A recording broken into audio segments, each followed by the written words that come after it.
How you guys doing today? My name is Desro Cavalos, and I just want to talk about something very important in the hearts of everyone that we don't talk about: wars.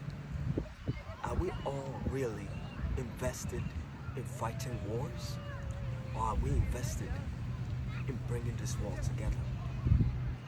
You know, we have learned over time to prove our dominance and our ability to be stronger than other nations through how much power we have in weaponry and how we can use weapons to show that we can do better than another nation. Is that really how we should define superpowers? Or should we actually define superpowers by the understanding that we can do something collectively together and define that person who is the best at it?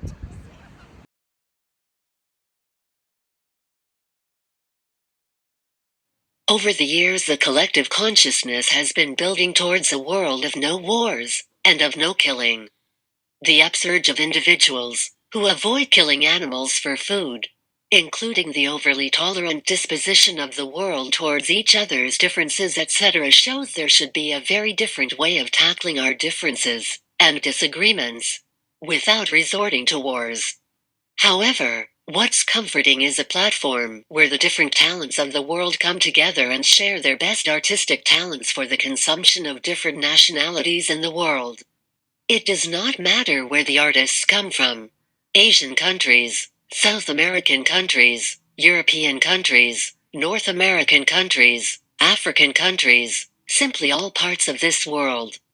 However, despite this beautiful and collective development in the world, the more any nation feels like an outcast from the collective, the more driven they would be to destroy the experiences in the collective, because they cannot participate.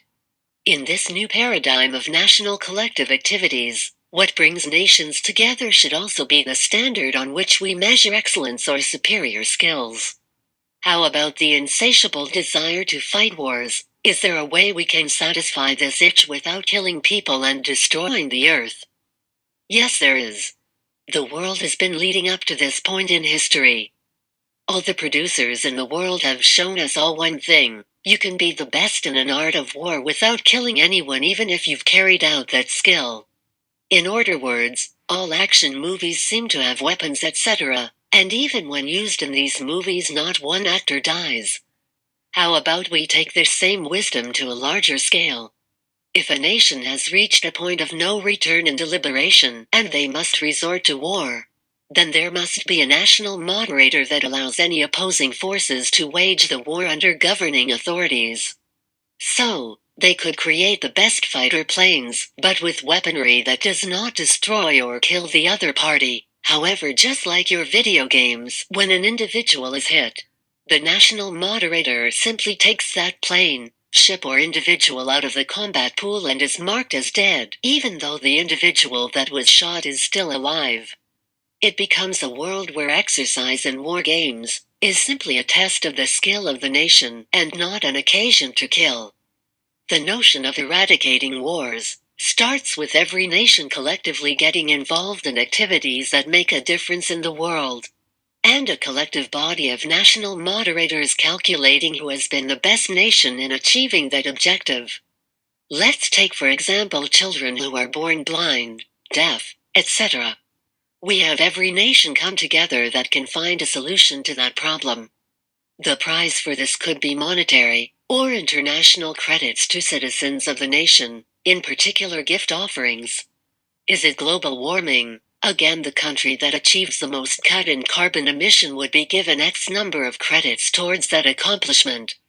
Or the nation that achieves the most amount of earth restoration activities gets a prize from the collective national community and is seen as the best innovator of the year. Or the nation that trains the most homeless individuals towards financial independence and contribution towards economic empowerment gets a prize or international recognition. The nation that gets more citizens involved in scientific contributions towards the collective good gets awarded the Best Scientific Nation of the Year. However, in all these activities every nation is given access to the same tools that create the results everyone is after. For example, if China has the best microscope on the planet for detecting bacteria, then all nations would be given that microscope in their national tools laboratory where they can work on delivering their discovery. So as a collective body of nations, our drive is to create discoveries that inspire every citizen of our Earth. Let's consider every nation on Earth that can enroll their best students in different programs being taught by the best educators of the world. And each country of the world having access to the most innovative tools towards creating the best discoveries and innovations. What do you think would be the end picture of our society? Take for example an MIT-level innovation laboratory in every nation of the world, or the most renowned innovation university in every nation on the Earth being managed by a global community, and every student is trained by educators virtually or holographically where they learn from the best in the world how to accomplish certain skills. And once they are considered experts in this field, they go to the innovation labs to come up with original ideas that can be used towards the collective good. And the nations responsible for coming up with the best innovations given an international award for being the best at that skill. I believe there is so much more that can be outlined in a warless society, but it is important we start having these discussions, especially when we are faced with escalating tensions in certain parts of the world that could create global mishaps and catastrophic events. My name is Desiree Kelvin Lawrence, and I believe together we can make a difference that brings the world together and eradicates wars.